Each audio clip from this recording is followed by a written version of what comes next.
போறது நல்ல சுட சுட காரசாரமான நண்டு சூப் எப்படி செய்யறதுன்னு தான் பார்க்க போறோம். இந்த நண்டு சூப் பாத்தீங்க அப்படின்னா மழைக்காலத்துக்கு குளிர்காலத்துக்கு ரொம்ப ரொம்ப ஏற்றது. அந்த டைம்ல பாத்தீங்க அப்படின்னா சளி இருமல் இருந்துகிட்டே இருக்கும்.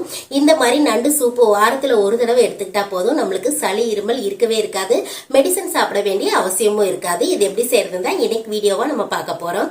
வாங்க வீடியோக்குள்ள போய் எப்படி செய்யறதுன்னு பார்க்கலாம். நண்டு பார்த்தீங்க அப்படின்னா எல்லாம் கிளீனாக சுத்தம் பண்ணி எடுத்து வச்சாச்சு.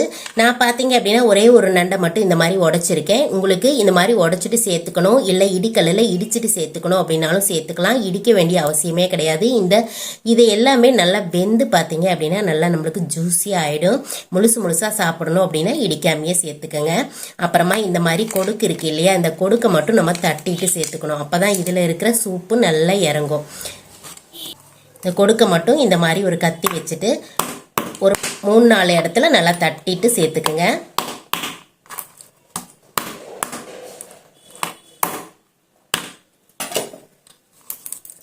இந்த மாதிரி தட்டிட்டு நம்ம சூப்பில் சேர்த்துக்கணும். அப்போ தான் நல்லா வந்து எசன்ஸ் இறங்கும். இப்போ இது எல்லாமே ரெடியாக இருக்குது. நம்ம சூப் எப்படி பண்ணுறதுன்னு பார்க்கலாம். இப்போ ஒரு சில பொருட்களை வறுத்துக்க போகிறோம். அதுக்காக 1.5 டீஸ்பூனுக்கு மிளகு எடுத்திருக்கேன். உங்கள் காரத்துக்கு ஏற்ற அளவுக்கு மிளகு சேர்த்துக்கங்க. 2 டீஸ்பூன் ஜீரகம், 1 டீஸ்பூன் பெருஞ்சீரகம்,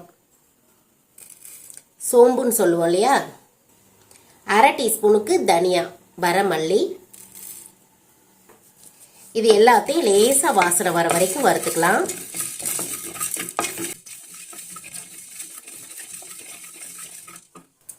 நல்லா மணம் வர வரைக்கும் வறுத்தாச்சு. இதை எடுத்து ஆற போட்டு அதுக்கப்புறம் மிக்சியில் பொடிச்சுக்கலாம்.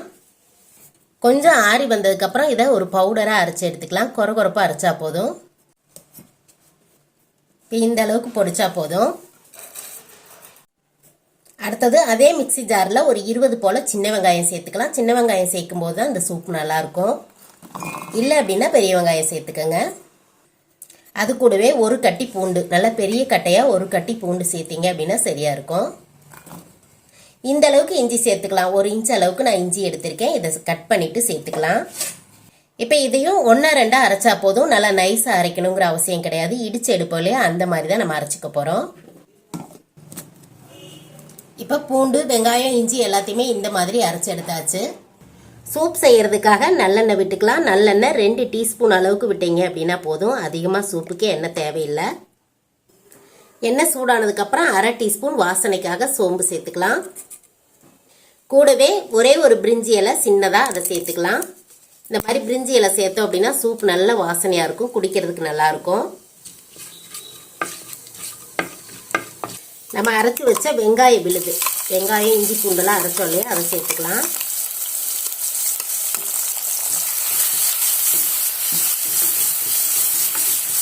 கூடவே ஒரே ஒரு பச்சை மிளகாய், கீரியெல்லாம் எதுவுமே விடலை, நான் முழுசாக அப்படியே சேர்த்துக்க போகிறேன். இல்லை ஒரு ஃப்ளேவருக்காக நம்ம அரிஞ்சு போட்டோம் அப்படின்னா காரம் வந்துடும். நம்ம மிளகும் சேர்த்துக்க போகிறோம்.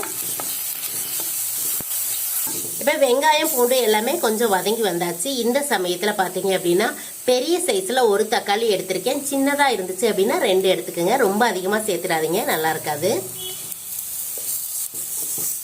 இதையும் சேர்த்துட்டு கொஞ்சம் வதக்கிக்கலாம்.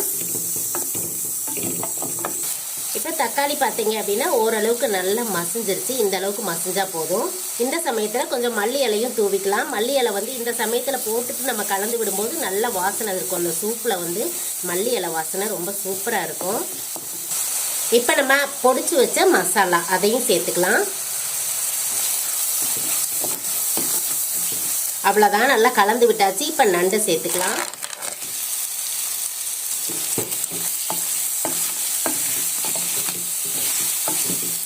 ஒரு 1/2 டீஸ்பூனுக்கு மஞ்சள் தூள் சேர்த்துக்கலாம். மஞ்சள் தூள் கண்டிப்பாக சேர்த்துக்குங்க, அப்போ தான் கவிச்சு வடை இல்லாமல் இருக்கும். மஞ்சள் தூளும் சேர்த்துட்டு நல்லா கலந்து விட்டுடலாம். இப்போ சூப்புக்கு தண்ணி ஊற்றிக்கலாம். தண்ணி பார்த்தீங்க அப்படின்னா 1.5 லிட்டர் வரைக்கும் வச்சுக்கலாம். 1/2 கிலோ நண்டு எடுத்திருக்கோம். 1.5 லிட்டர் வரைக்கும் தண்ணி வச்சுக்கலாம்.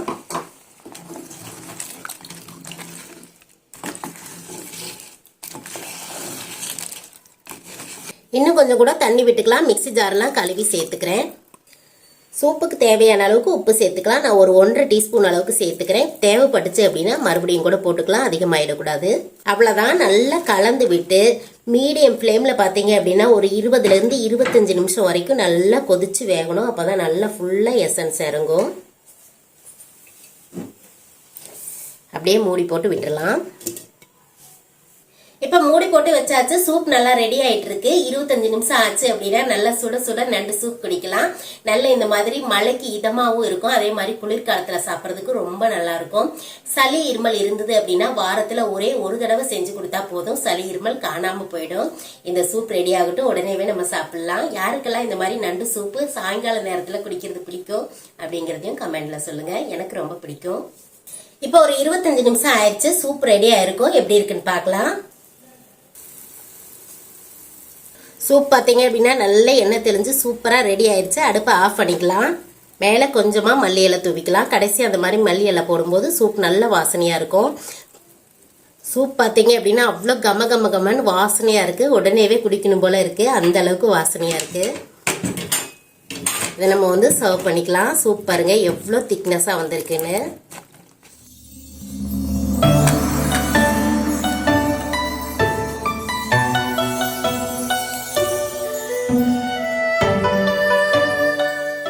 இப்ப சூப் எப்படி இருக்குன்னு பார்க்கலாம். நல்லா சூடா இருக்கு, நல்ல வாசனையா இருக்கு.